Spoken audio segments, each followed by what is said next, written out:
Alors l'orthodontie est une vaste spécialité, comme je vous disais à l'instant, vaste d'abord par ses concepts et philosophies thérapeutiques, par ses auteurs et ses multiples techniques, et bien évidemment par les courants thérapeutiques qui ont influencé grandement notre pratique et qui ont été à l'origine de polémiques aussi. Donc l'intitulé de notre communication aujourd'hui va cibler justement la controverse qui a opposé l'orthopédie à l'orthodontie, et nous verrons ensemble est-ce que cette controverse est encore d'actualité, est-ce qu'elle influence réellement notre traitement. C'est tout l'objet de cette communication. Alors avant de commencer dans le vif du sujet, il faudrait d'abord qu'on sache quelle est l'origine de cette controverse. Alors bien évidemment, nous n'allons pas nous perdre dans les méandres de rappel historique, mais nous allons tout simplement retenir que au XIXe siècle, donc les relations économiques et politiques qui en fait reliaient le continent, le vieux continent qui était l'Europe, au continent donc américain, allaient être à l'origine effectivement d'une influence au niveau des courants thérapeutiques. Alors l'école mécanisme de Tweed, qui bien sûr prônait la théorie généticienne et qui en fait allait mettre en avant toute la thérapeutique mécaniste au profit de l'alignement dentaire et bien sûr des traitements orthodontiques purs. Bien évidemment, cette philosophie thérapeutique a pénalisé beaucoup d'orthodontistes qui ont été montrés du doigt pendant des années. Ce sont bien sûr les orthodontistes extractionnistes. Alors les traitements étaient tardifs puisqu'ils devaient donc s'adresser à des patients qui étaient tous en denture permanente, et bien évidemment l'action allait être limitée aux soldats. De l'autre côté, bien sûr, l'école ou l'approche fonctionnaliste européenne, qui est beaucoup plus médicale, beaucoup plus fonctionnaliste, et qui a bien sûr, c'est l'école de Pierre Robin et de ses disciples, de ses adeptes. Alors cette école allait en fait mettre en avant toutes les étiopathogénies, les anomalies, c'est-à-dire savoir exactement quelles étaient les causes des différentes dysmorphoses orthodontiques, et bien sûr mettre en avant aussi le rôle morphogénétique du couple forme-fonction, puisque on en parle tout le temps, dès qu'on parle d'école fonctionnaliste, nous mettons le doigt sur le couple forme-fonction qui allait en fait faire partie intégrante du dépistage et bien sûr de la prise en charge des dysmorphoses orthodontiques. Alors, bien sûr, l'école fonctionnaliste a mis au point divers appareillages que nous connaissons tous. Ce sont bien sûr des appareillages qui portent le nom de nos auteurs, comme les Bimler, les Franken, Landresen et j'en passe. Et bien sûr, ces appareillages allaient s'imposer dans l'arsenal thérapeutique, bien sûr, des orthodontistes, puisque c'était des praticiens qui étaient avant-gardistes et que tous ces concepts étaient bien prêts bien avant l'avènement des techniques mécanistes. Donc, les fonctionnalistes avaient déjà compris très tôt que l'orthodontie mécaniste n'allait pas suffire à traiter toutes les anomalies orthodontiques. Alors bien sûr, le conflit allait aussi concerner l'étymologie, bien sûr, des termes, puisque le terme orthodontosie, qui est un terme français qui désigne l'orthopédie dentaire, allait être traduit d'une façon un peu simpliste par les Américains en orthodontique.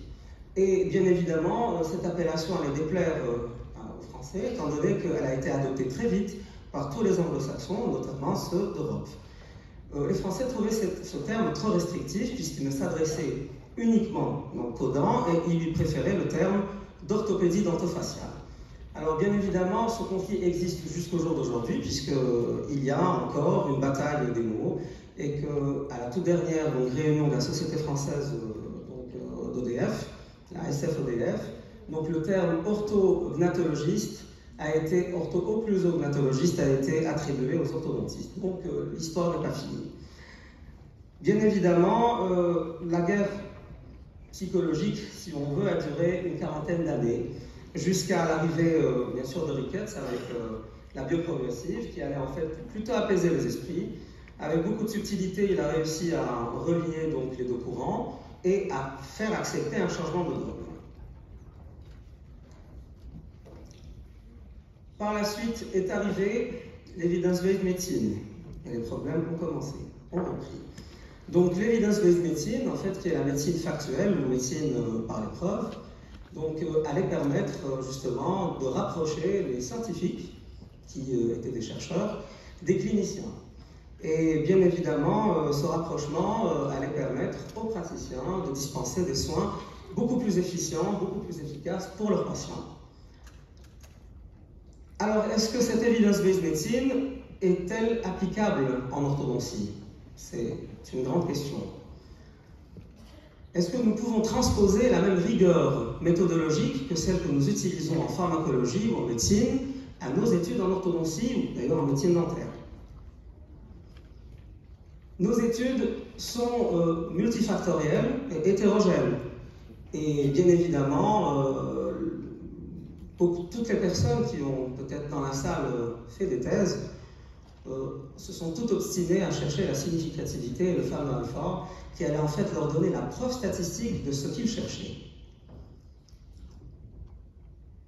Eh bien, nous dirons que la littérature orthodontique est peu concluante, pas consistante, et même parfois contradictoire. Alors, la réponse à toutes ces interrogations allait raviver un peu les plaies, puisque cette fois-ci, l'evidence-based medicine allait changer donc, à nouveau donc, les dogmes, et cette fois-ci par la preuve des chiffres.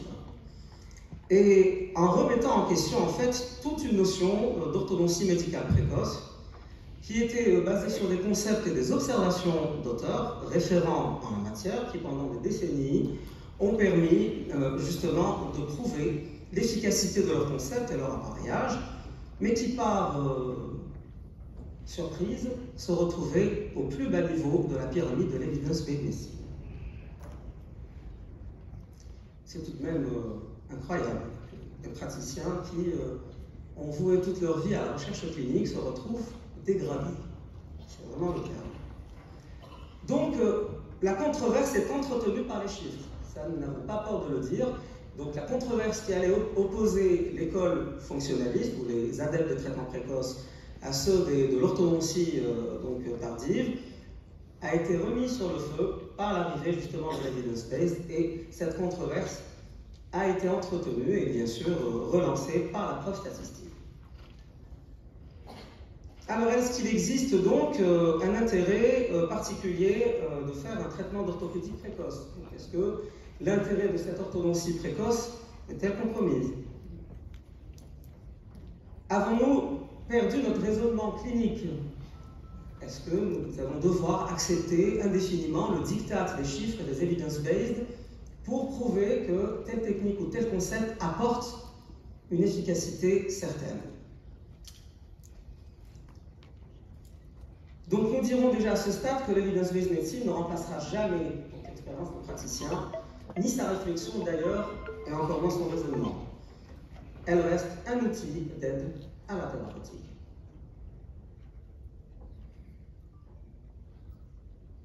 Alors j'aime à relire cette citation de Didier Raoult, du professeur Didier Raoult, mondialement connu depuis la pandémie du Covid, qui a reçu bien sûr des foudres divines de partout, parce qu'effectivement il s'était permis de traiter ces malades comme un médecin et non pas comme un statisticien, comme un méthodologiste.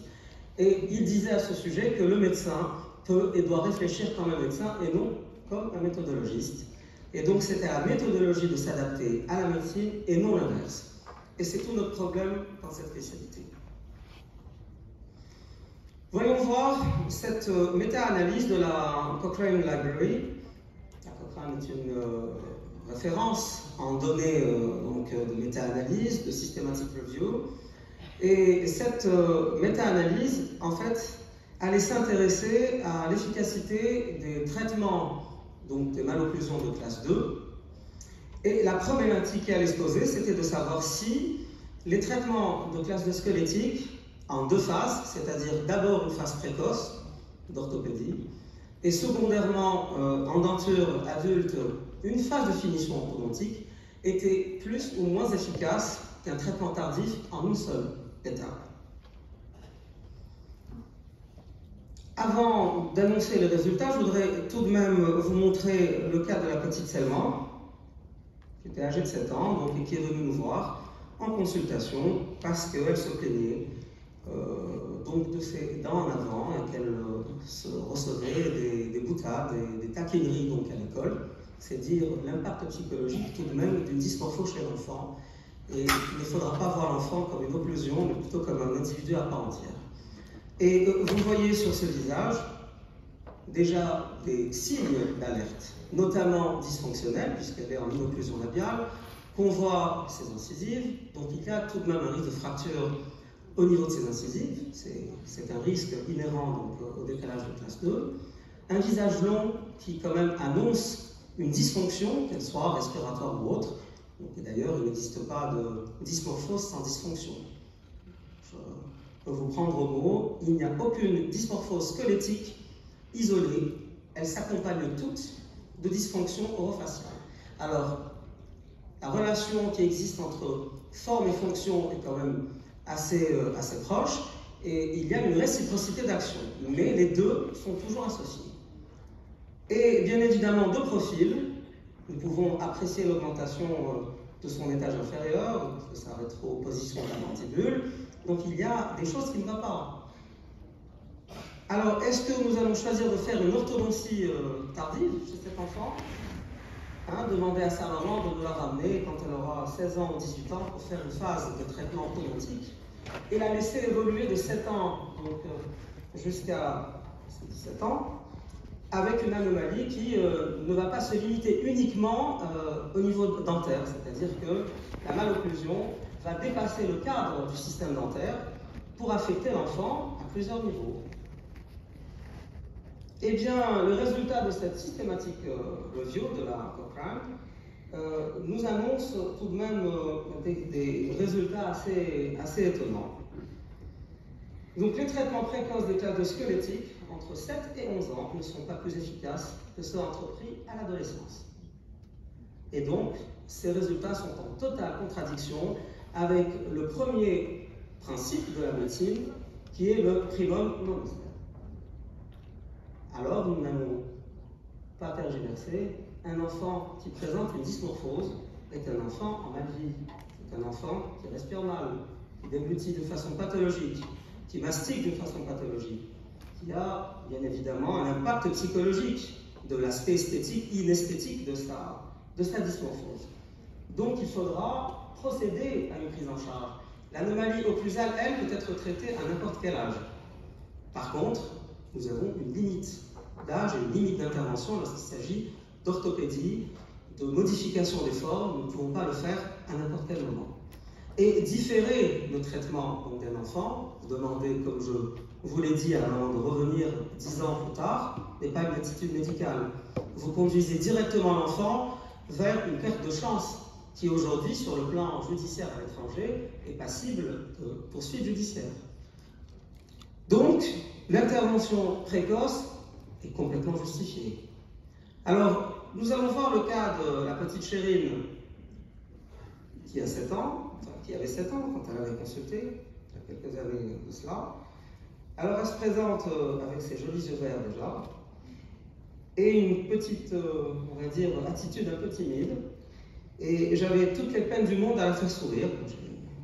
J'ai compris pourquoi déjà à la vue de ces photos, de sa radiographie. Donc, c'est une petite classe de squelettique, type light plutôt, donc avec une petite étage inférieur diminuée et une rétroposition du menton qui est nettement visible sur la photo de profil. Voici sa téléradiographie, et nous voyons très bien la projection des incisives supérieures, mais là encore, ça n'est pas ce qu'il y a de plus grave. La vestibuloversion se corrige à n'importe quel âge, par contre, c'est la taille de sa mandibule qui attire l'attention de tout praticien adepte ou férus des traitements précoces. Voici son occlusion.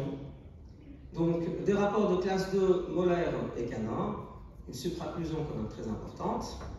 Alors, nous n'allons pas laisser quand même cette petite jeune fille évoluer avec un décalage squelettique aussi important, au risque de l'avoir déjà fracturé ses incisives et vivre avec un complexe jusqu'à l'adolescence. Donc, nous avons procédé à un traitement d'orthopédie. L'appareillage qui a été utilisé, ce sont des bielles amovibles. Donc, une modification du light pool made in DZ qu'on a conçu avec notre prothésiste. Et donc, le principe est toujours le même, c'est-à-dire avancer donc la mandibule, et comme vous pouvez le voir, à ce niveau. Donc il y a des rajouts de résine au contact des bielles qui va vous permettre de charger à chaque fois votre appareillage et ne pas être obligé de le refaire à zéro. Donc les bielles vont rester actives pendant toute la durée du traitement. Et voici son occlusion en 12 mois de traitement. Alors, on a quand même gagné beaucoup de choses. Aussi bien sur le plan occlusal, peut-être squelettique un peu, mais ce qui est sûr, c'est que même si une récidive, j'appellerai pas ça une récidive, lorsque vous faites un premier traitement, lorsque les résultats s'amoindrissent avec le temps, c'est une régression de résultats. Et quelle que soit l'anomalie qu'on traite, qu'elle soit de classe 2 ou de classe 3, il faudra toujours tendre vers l'hypercorrection pour ensuite, justement, se retrouver avec une harmonie maxillo-mandibulaire. Alors, si je devais appliquer les principes de la méta-analyse ou de la systematic review, qui tout de même émane de la Cochrane, et c'est une systematic review, donc elle arrive au sommet de la pyramide de l'evidence-based, j'aurais probablement, et j'aurais pu le faire, attendre en me disant, il existe une systematic review qui répond aux normes de l'evidence-based, aux exigences, donc au cahier de charge de la médecine factuelle, mais je ne vais pas aussi réfléchir en mode automatique. Nous sommes des médecins et nous avons un raisonnement, une réflexion clinique, notamment pour le dépistage, pour le diagnostic, pour le plan de traitement. Donc, ces systematic reviews peuvent induire en erreur des praticiens inexpérimentés. Et d'ailleurs, elles sont critiquables et elles doivent l'être. Donc là, voici, 12 mois après, je peux vous dire que je n'ai pas eu beaucoup d'efforts à le faire sourire. Donc, vous pouvez voir déjà à ses yeux que cette petite évolue d'une façon très épanouie, très contente de ne plus se faire embêter à l'école et de se faire traiter de dents blanches. Donc là, voici 5 ans après. Donc vous voyez que l'occlusion est restée stable.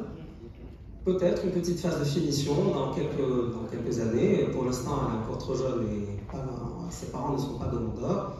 On pourra agir probablement sur un peu. Donc sur la vestibulation de ces incisives, nous ferons des choses très simples avec des appareillages qui ne vont pas nous demander des auxiliaires coûteux ou contraignants. Donc là voici, donc 5 ans après.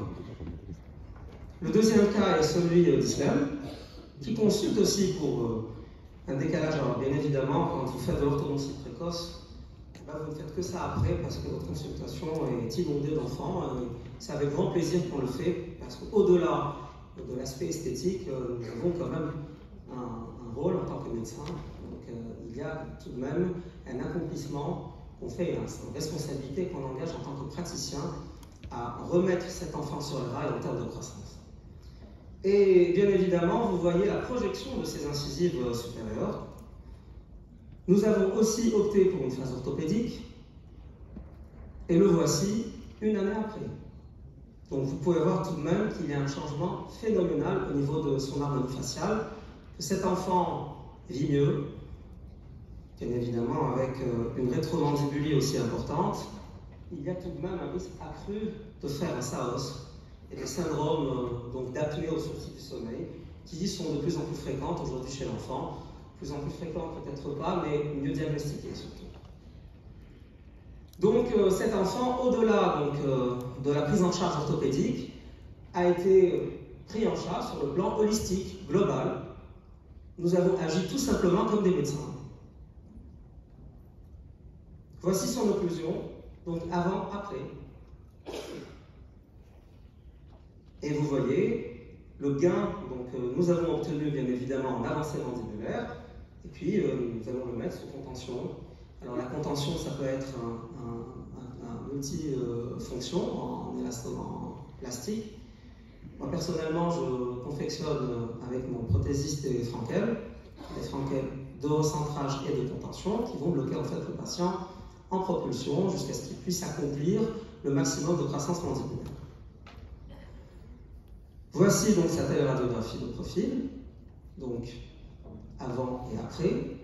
Alors bien évidemment, nous avons tracé notre céphalométrie, nous avons notre gain squelettique aussi bien pour la mandibule que le maxillaire. Et le faciès de l'enfant, tout de même le profil a complètement changé. Je ne sais pas si vous arrivez à le voir sur les écrans, mais nous avons quand même accompli quelque chose d'extraordinaire chez cet enfant. Donc, encore une fois, au-delà de la simple considération orthodontique, nous avons rendu service à cet enfant. Et puis, nous avons cette adolescente qui s'est présentée chez nous à 14 ans, bon, un peu difficile, qui n'a pas forcément accepté de mettre un appareillage contraignant, et qui présentait d'ailleurs un décalage de classe 2. Vous pouvez déjà apprécier la rétro-mandibulie, le recul du menton. Il est évident que nous n'allons pas pouvoir travailler comme nous l'avions fait chez les enfants en bas âge, sachant qu'un enfant a une capacité d'adaptation qui dépasse celle de l'adulte, qu'ils sont moins dans l'adolescence. Et donc chez cette adolescente, qui est à mi-chemin entre un adulte accompli et un enfant, a refusé de mettre en place des appareillages orthopédiques. Donc nous avons opté pour une orthodontie. Donc voici ces photos occlusales. Donc nous pouvons apprécier les rapports de classe 2, canin et molaire. Et supraocclusion, il y a une bascule du plan d'occlusion. On peut même le retrouver ici. Il y a un côté qui est beaucoup plus stick, comme le disait le professeur Patricia Valor. Et la voici donc en fin de traitement. Une occlusion tout à fait convenable, engainante. Je n'ai plus la malocclusion de classe 2 dentaire. Le sourire est tout à fait appréciable. Par contre, elle garde sa rétrogénie. Donc nous n'avons pas répondu à tous les objectifs de traitement d'une classe de squelettique, puisqu'à cet âge-là, il est difficile d'obtenir les mêmes objectifs et les mêmes résultats que chez un enfant. Cette rétroposition du menton est confirmée aussi radiologiquement. Alors, qu'en est-il des classes 3 squelettiques? La classe 3 est un monde, c'est un syndrome.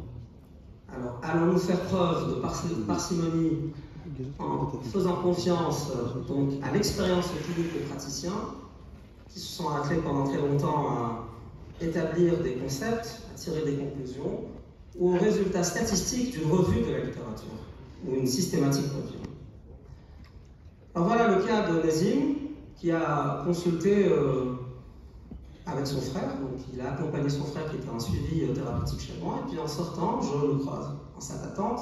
Sa mère ne savait pas qu'il avait une classe 3, et donc j'ai dit, mais madame, cet enfant, il faut absolument qu'on le voie.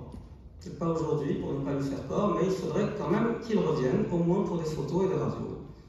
Bien évidemment, le diagnostic, quand on a un œil qui est rompu, le diagnostic de classe 3 ou de classe 2, vous n'avez pas besoin de mettre l'enfant sur le fauteuil. Vous pouvez d'emblée, en salle d'attente, savoir si c'est une classe 2 ou une classe 3. Et donc, vous pouvez voir chez lui déjà tous les signes faciaux d'une classe 3, aussi bien de face que de profil, avec une concavité de profil déjà très importante à 5 ans, en sachant que le profil va évoluer avec l'âge, et qu'à 5 ans, un enfant est censé avoir un profil plutôt convexe. Alors, s'il démarre à 5 ans avec une concavité de profil, si nous devions le revoir quelques années plus tard, eh bien, nous serons dans le syndrome de classe 3, qui sera probablement irrattrapable à l'adolescence, et cet enfant sera voué à un échec thérapeutique, puisque nous allons nous conduire directement vers une chirurgie orthopédique, ou probablement un traitement orthodontique de compromis qui ne répond pas au cahier de charge de traitement orthopédique. Donc voici son occlusion. Vous pouvez apprécier la profondeur de l'articule inversé. À 5 ans, il a un articule inversé aussi important, évidemment toujours associé très souvent, pas toujours associé à des probissements. Les classes 3 s'associent très souvent à des probissements. Et d'ailleurs, je corrige très souvent nos étudiants qui me parlent de la manœuvre de Denis-Rosé comme étant un élément de diagnostic d'une classe 3 fonctionnelle ou squelettique. Eh bien, la classe 3 s'accompagne pratiquement toujours d'un probissement. Et vous ne pouvez pas être en antéposition mandibulaire sans y avoir aussi un probissement associé. Donc le tableau clinique ou la symptomatologie est toujours amplifiée chez les enfants parce qu'en plus de sa classe 3, il existe un probissement mandibulaire. Alors, est-ce qu'on fera de l'orthodontie tardive ou est-ce qu'on optera pour de l'orthodontie précoce, c'est-à-dire un traitement orthopédique? Je pense que face aux classes 3, étant donné la complexité du syndrome, la question ne se pose même plus. Donc c'est effectivement une prise en charge immédiate où le praticien ne réfléchit même pas, ne chercherait peut-être pas à lire des recommandations de bonne pratique ou des systématiques audio, étant donné que ce sont les anomalies les plus redoutées des orthodontistes, avec un taux d'échec tout de même à 50%, entre guillemets, puisque ça reste tout de même des chiffres aussi de médecine factuelle. Concernant les classes 3, les publications sont en nombre restreint. Contrairement aux classes 2, nous n'avons pas la même bibliographie et il est quand même difficile de trouver une étude qui réponde à des principes rigoureux avec un haut niveau de preuve. Il y a toujours à l'heure actuelle un problème de calendrier thérapeutique. Il n'y a pas de consensus sur la classe 3. Certains praticiens prônent le traitement orthopédique précoce, ceux de l'école fonctionnaliste, d'autres préfèrent laisser le patient évoluer avec une classe 3 et puis l'opérer à l'âge adulte. Donc tant qu'il n'y a pas de consensus, vous ne pouvez pas être mis sur le banc des accusés. Et bien évidemment, je suis adepte, et je pense que même en Algérie, dans les services dans lesquels nous avons réalisé notre spécialité, nous sommes rompus au traitement précoce. Nous sommes des convaincus du bien fondé de ces traitements. Et bien, tous ces auteurs, qui sont tout de même des références en traitement précoce et orthopédique, défendent l'idée d'un traitement précoce pour les classes 3. Par contre, la méta-analyse de la Cochrane, encore une fois, sur les classes 3, c'est une méta-analyse qui date de 2013. En général, elles sont refaites tous les 10 ans, donc on attendra celle de 2023 pour savoir si enfin les classes 3 mériteraient plus d'attention et une prise en charge précoce avérée. Les conclusions de cette revue rejoignent partiellement donc, les avis d'auteur en disant que l'utilisation précoce du masque facial entre 6 et 10 ans reste une bonne alternative au traitement orthopédique des classes 3, mais à plus ou moins court terme. Donc encore une fois, ce sont des études à faible niveau de preuve. Donc, en tant que praticien mécaniste, je pourrais me dire, je n'ai pas la preuve scientifique, c'est une revue, une systematic review, avec bien sûr un niveau de preuve important, des exigences, je peux me dire, cette systematic review sera prise en considération et je laisserai un enfant comme Nazim évoluer jusqu'à l'âge de 21 ans pour se faire opérer. Alors l'efficacité des traitements orthopédiques précoces des classes 3 demeure incertaine. J'en suis pas du tout convaincu. Peut-on donc différer le traitement à l'âge adulte? Alors différer le traitement d'une classe 3, c'est condamner le patient à une spirale dysmorphofonctionnelle sans limite, et donc à une évolution, à une croissance désastreuse. Et donc vous le conduirez droit vers un chirurgien maxillofacial. Tout le monde sait que nous n'avons malheureusement pas la chance d'avoir des chirurgiens orthognathiques en Algérie. Nous les envoyons un peu partout chez nos voisins, en Tunisie, en France, en Turquie maintenant. Donc nous avons tout intérêt à prendre en charge ces enfants précocement, puisque ça devient un problème de santé publique. Donc différer la prise en charge d'un enfant, c'est le conduire directement vers une porte de chance. Alors revenons au cas de Nazim, parce que nous n'allons tout de même pas le laisser partir comme ça. Nous avons pris des photos, expliquées aux parents, parce qu'effectivement vous ne pouvez pas faire de traitement précoce si les parents ne font pas partie intégrante du traitement et si la motivation des parents d'abord n'est pas au beau fixe. Un enfant va suivre ses parents. S'il sent que sa maman ou son papa sont engagés avec le praticien, ben, il va coopérer. Sinon, s'il voit que la maman ne le rappelle même pas à l'ordre lorsqu'il ne mettra pas son masque facial, par exemple, ben, il ne le mettra pas. Donc, vous devez déjà établir un contrat de confiance avec les parents avant et avoir leur approbation avant d'entamer un traitement précoce. Donc, le voici 9 mois après. Cet enfant a littéralement changé. Nous avons l'impression qu'il a rajeuni alors qu'il a que 5 ans. Son visage s'est arrondi, sa croissance s'est harmonisée. Son profil, qui était très concave, nous pouvons revenir une slide en arrière, est aujourd'hui limite profil convexe. Donc il y a tout de même des choses qui se sont passées au niveau de ces bases osseuses. Ça n'est pas une vue de l'esprit. Cet enfant ne devrait pas être corrélé à une significativité statistique. Donc voici son occlusion de début de traitement, et le voici 9 mois après. Et nous laissons la nature faire les choses. On assure l'hypercorrection. Alors bien évidemment, nous allons mieux le voir sur les téléradiographies de profil, puisque je pense que tout le monde sait que je travaille en gouttière de Raymond et que je m'occupe, tout comme font les adeptes de Sato et de Planas, sur la réorientation du plan d'occlusion. Et nous voyons parfaitement donc, le plan anti-horaire en début de traitement, et regardez l'inclinaison du plan d'occlusion en fin de traitement. Cette inclinaison est indispensable, c'est grâce à ça que la mandibule ira toujours travailler en rétrusion et non pas en propulsion. Et donc, quand on parle de récidive de classe 3, il faut aussi mettre le doigt sur les compétences du praticien, sur ses connaissances, son expérience clinique. Il ne suffit pas de mettre un masque facial pour dire que ça ne fonctionne pas. Je reçois encore des patients qui viennent de confrères qui me disent Docteur Halim, on nous a proposé une nouvelle technique, en bien sûr insinuant que ce que je proposais était une ancienne technique. Ce que nous proposons quand nous faisons de l'orthodontie précoce est de la médecine. Ça n'est pas de la symptomatologie, c'est un traitement causal, étiologique. Nous ciblons les fonctions orofaciales. Nous hiérarchisons les étiologies, et c'est de cette façon-là qu'on pourra sniper sur tous les éléments et tendre vers le résultat positif et la stabilité. Voici donc Abdo aussi 7 ans. Au-delà, bien sûr, de son profil concave et bien sûr de sa classe 3, vous le verrez, regardez aussi sa posture. Regardez la symétrie de ses oreilles. Et je rejoins complètement le professeur Elra, qui a attiré votre attention sur la biodynamique qui existait entre les différents os de la face, du crâne et de la base du crâne aussi.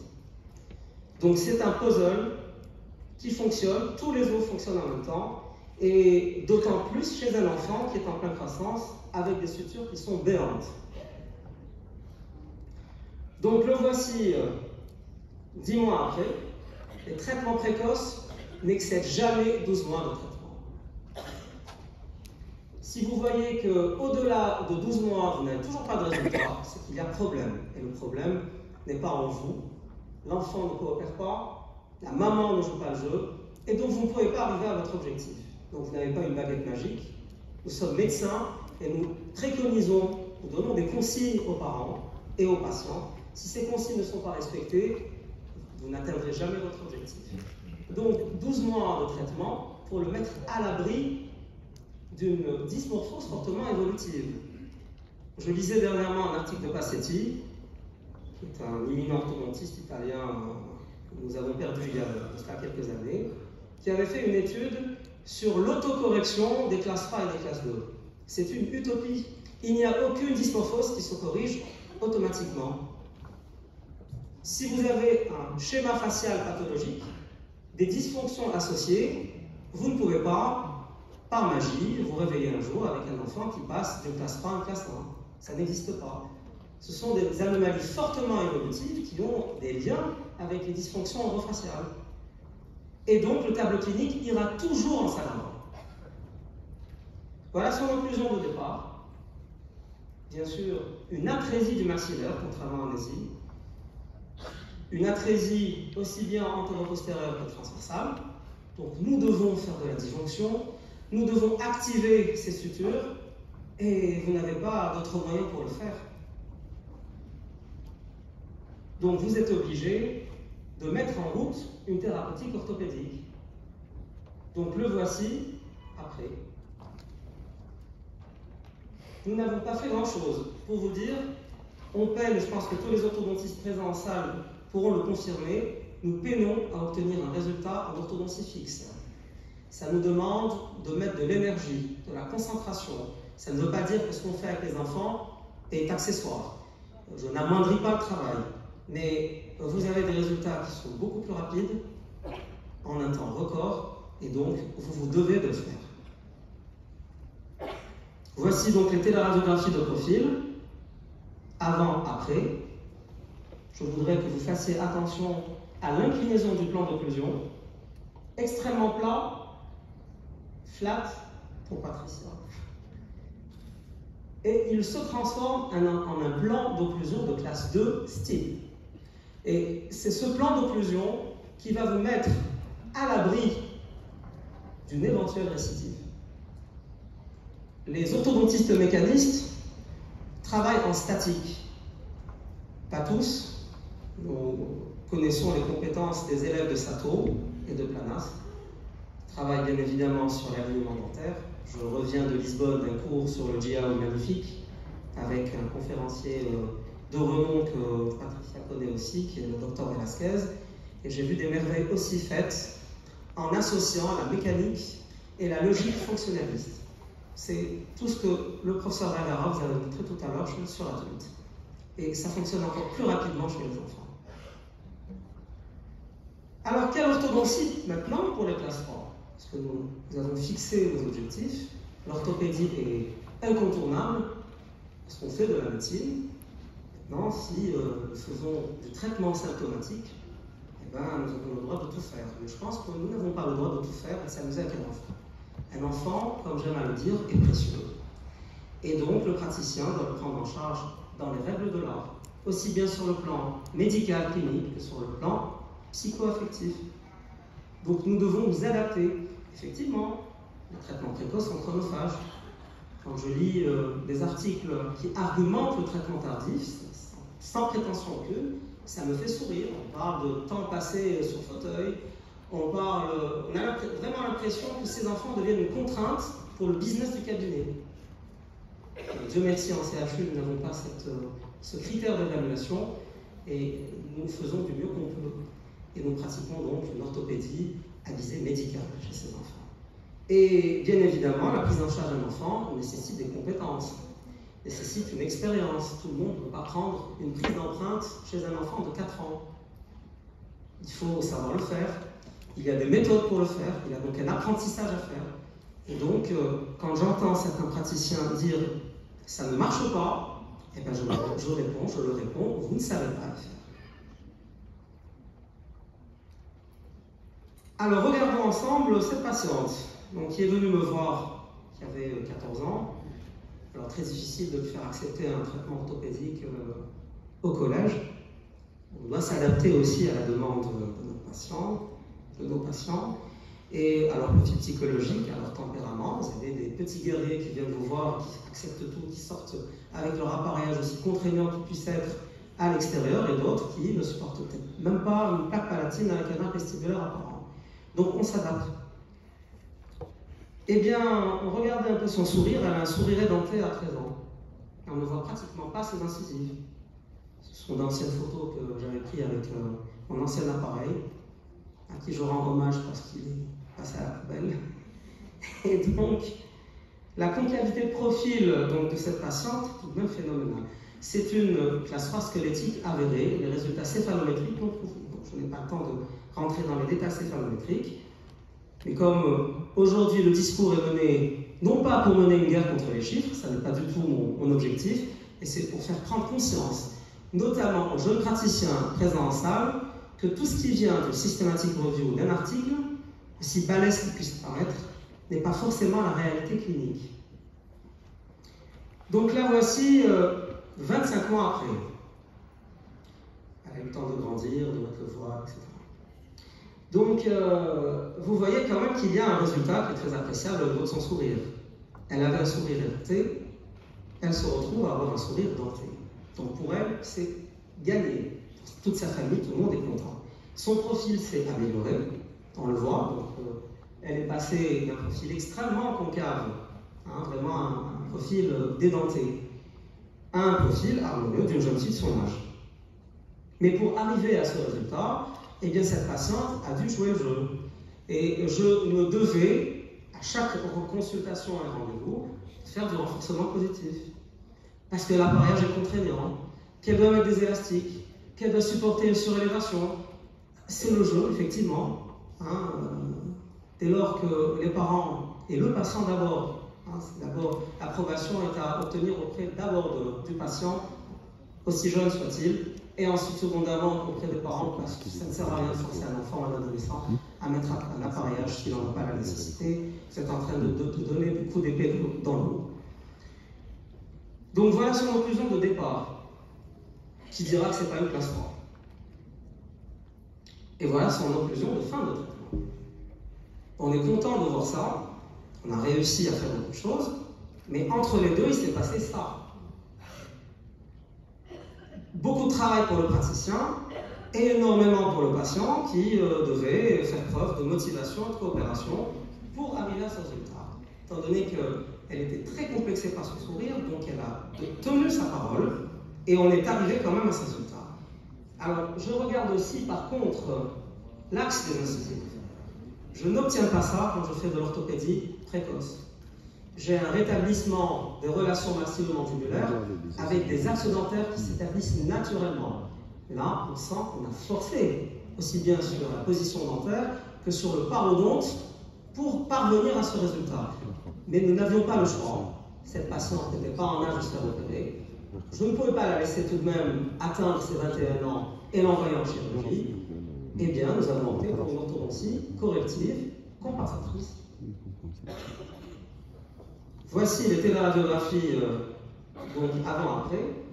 Donc, elle passe d'une position de classe 3 dentaire à une position de classe 1 dentaire, mais elle reste même classe 3 squelettique.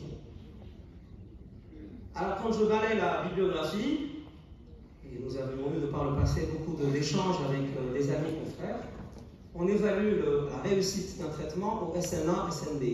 C'est une utopie, pour ne pas dire autre chose, devant être poli dans un congrès. Donc vous ne pouvez pas évaluer une position maxillaire en prenant en considération le point A de Downs, qui est un point alvéolaire. Il y a d'autres analyses qui vous permettent d'évaluer réellement la correction orthopédique. Alors on me montre des avant-après, on me dit, mais docteur Ali, regardez, on obtient quand même un SNA augmenté. Mais ce n'est pas le centre du maxillaire, SNA. C'est le point nasopalatin qui représente le centre du maxillaire supérieur.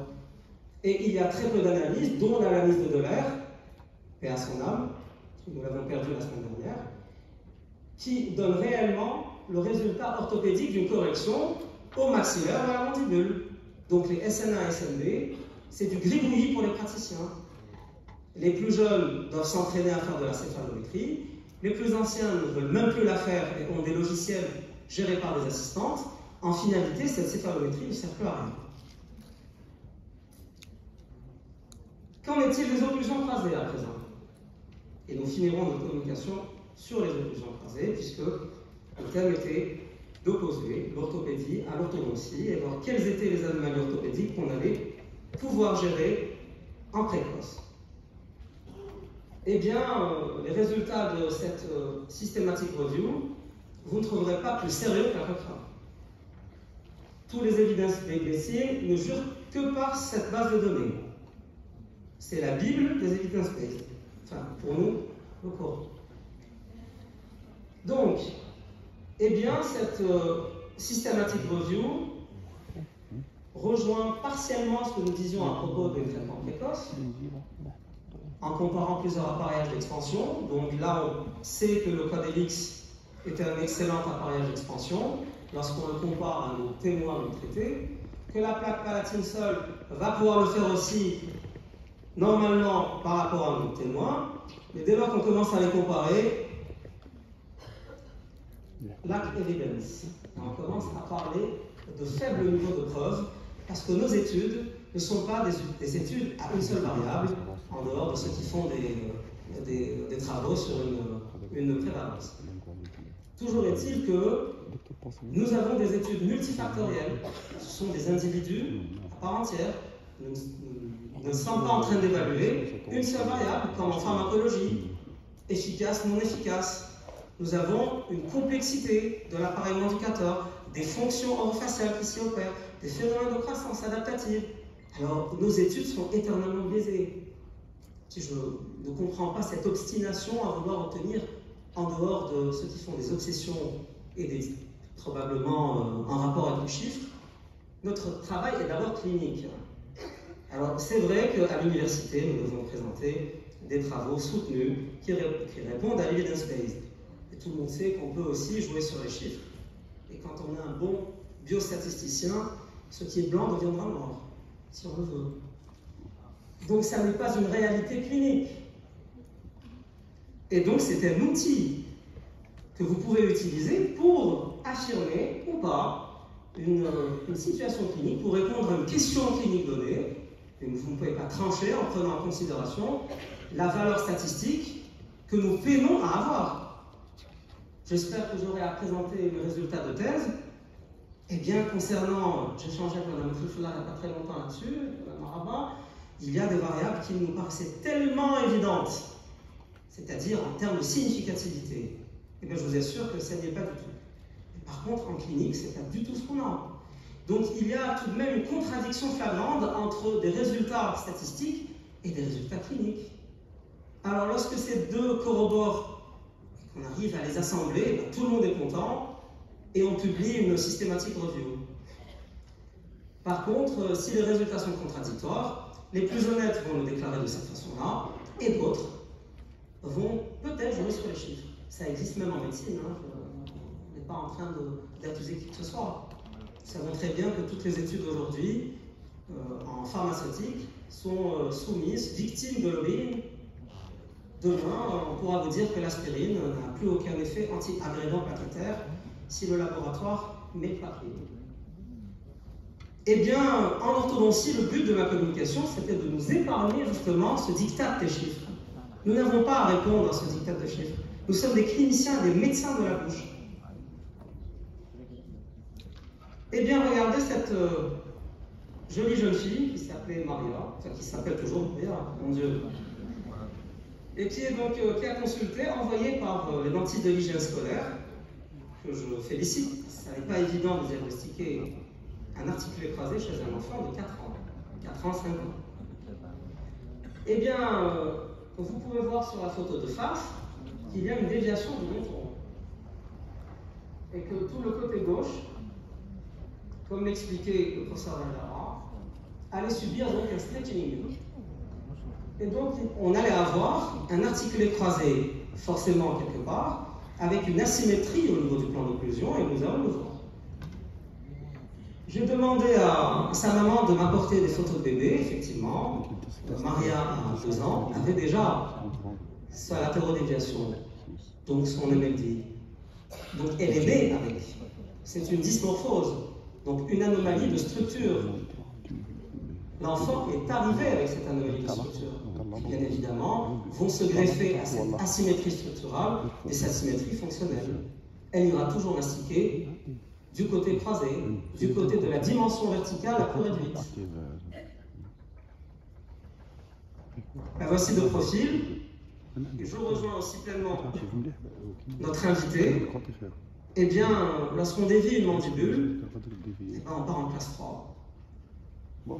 Et lorsqu'on recentre une mandibule, on retombe en classe 1. Donc des fois, on n'est même pas obligé d'utiliser une force orthopédique ou un masque facial. Il suffit juste de recentrer la mandibule. C'est ce qu'on fait maintenant depuis plus de 15 ans avec des pistes des occlusions totales. Nous recentrons le patient et bien sûr la croissance redémarre seule. C'est comme si vous aviez remis un train sur rail et vous laissez faire la nature. Bien évidemment, lorsque vous êtes fixé dès le départ des objectifs à atteindre. L'orthodontie, c'est beaucoup de réflexion. Il y a, hier, le docteur Bouzid nous avait bien montré un très beau cas qui, au départ, avait un tout petit peu donné des résultats insatisfaits. Il s'est rendu compte tout de suite de son erreur biomécanique, il a pu la rattraper tout de suite après. C'est un peu la magie de l'orthodontie, c'est que ça n'est pas irréversible, parce qu'on sait ce qu'on fait. Ensuite, si vous faites de la haute voltige et de la glissade, eh ben, le docteur dit du Conseil de l'ordre vous attendra les bras ouverts. Donc, pour cette petite traitement précoce ou tardif, eh bien la voici 9 mois après. Les traitements précoces avancent très vite, l'os est très malléable. Donc l'enfant se restructure, tant sur le plan croissance que sur le plan fonction. Donc on retrouve déjà une symétrie au niveau de son visage. Donc le côté droit et le côté gauche sont symétriques. Cet enfant s'est resymétrisé. Son profil s'est amélioré. On voit parfaitement que la mandibule avancée de tout à l'heure s'est repositionnée en rétroposition. Jetons un œil sur son occlusion. Eh bien, la latérodéviation, donc son MLD, était donc droite. Et si vous prêtez attention au niveau des molaires droites et des molaires gauches, vous retrouvez exactement ce que disait le professeur Vergara tout à l'heure. Eh bien, cet enfant, si on devait lui appliquer le diktat des evidence-based, eh bien, donnerait effectivement l'adulte que le professeur Vergara vous avait montré tout à l'heure. Voici donc la piste de désocclusion totale. Bien sûr, c'est une piste qui démarre épaisse dans ce genre de situation. Remarquez l'asymétrie de hauteur. On les réalise de couleurs différentes exprès pour expliquer à l'enfant qui ne connaît pas le côté droit et le côté gauche à 5 ans. Donc il faut vraiment s'adapter et jouer sur les couleurs. En la forçant et en expliquant à la maman qu'elle doit faire ses exercices masticatoires absolument à gauche. Et qu'elle doit donc changer d'orientation à son gouvernail masticatoire. Et la voici donc en fin de traitement. Ce sont des traitements de simplicité extrême pour ceux qui savent les faire. C'est comme les Formule 1. Ça peut aller très vite quand vous savez conduire votre Formule 1. Sinon, vous finissez comme Schumacher. C'est lui qui est décédé. Non? Il y a un pilote de Formule 1 qui a perdu la vie. Senna. Merci professeur de me prévenir. Donc ne finissons pas comme Senna. Alors une patiente maintenant un peu plus âgée, vous allez voir un peu la différence entre les deux cas. Déviation donc mandibulaire droite, donc asymétrie. Donc l'éthiopathogénie de cette asymétrie est très complexe. Il ne suffit pas de prendre la mandibule et de la mettre à droite en se disant ben, je vais corriger, faire de l'expansion à l'arcade supérieure et puis le tour est joué. Donc voici son occlusion de départ, elle dévie à droite. Toujours cette différence de niveau, regardez les axes dentaires, c'est ce que nous avons vu aussi tout à l'heure. Et la voici en fin de traitement.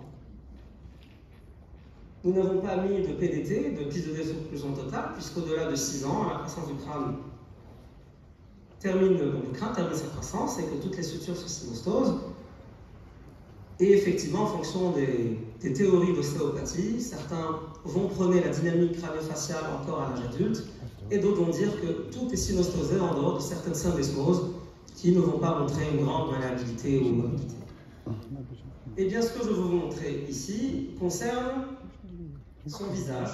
Voilà son visage au début de traitement, et la voici en fin de traitement. Elle a gardé tout de même son asymétrie structurale. Elle ne l'a plus sur le plan occlusal, puisque nous avons travaillé, bien évidemment, vous n'avez pas des effets miracles, vous ne pouvez pas passer d'un côté droit à un côté gauche en 2 mois. Donc c'est un travail de kinésithérapie, puisqu'on vous demandez à un patient de mastiquer uniquement à droite, non pas pendant ses repas, parce qu'il le fait inconsciemment. Il faut demander à la maman de lui faire des exercices masticatoires, c'est-à-dire des rondelles de carottes, qu'on donne 2 à 3 fois par jour, en veillant à ce que la maman contrôle le côté de mastication. Donc, ce n'est pas pendant le repas que vous allez demander à un enfant de mastiquer d'un côté. Il le fera inconsciemment, il ira toujours du côté de la dimension verticale la plus réduite.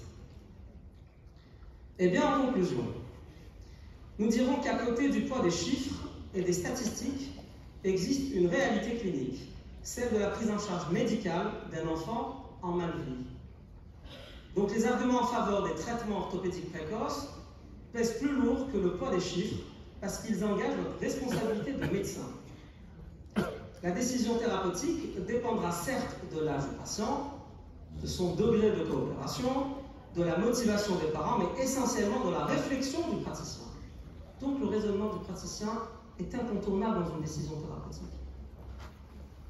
Vous pouvez effectivement exploiter des recommandations de bonne pratique à condition que ces recommandations aillent dans le sens de la correction et bien évidemment d'une prise en charge globale de l'enfant et effective, puisque nous cherchons l'efficience. Alors quand une systematic review me dit qu'il faut traiter une classe 2 à l'adolescence parce que les chiffres ne les donnent pas, je la refuse. Et je dirais qu'à ce juste titre, il devient donc injustifié de parler aujourd'hui encore de controverse entre orthopédie et orthodontie. Il n'y a plus le clan des mécanistes qui mène une guerre sans merci au clan des fonctionnalistes. Il y a un praticien, un médecin, un orthodontiste qui est censé maîtriser aussi bien l'orthodontie précoce parce qu'il devra répondre à la demande d'une patientèle jeune que sa patientèle adulte. Et bien évidemment, ceux qui ne font pas de l'orthodontie précoce, il y a des cabinets qui refusent de prendre en charge des enfants. Eh bien, c'est une lacune, au même titre que celui qui ne prendra pas du tout d'adultes. Nous sommes médecins et nous n'avons pas le choix de choisir la prise en charge de nos patients. C'est stipulé dans tous les codes de déontologie du monde. Eh bien, je vous remercie pour votre attention.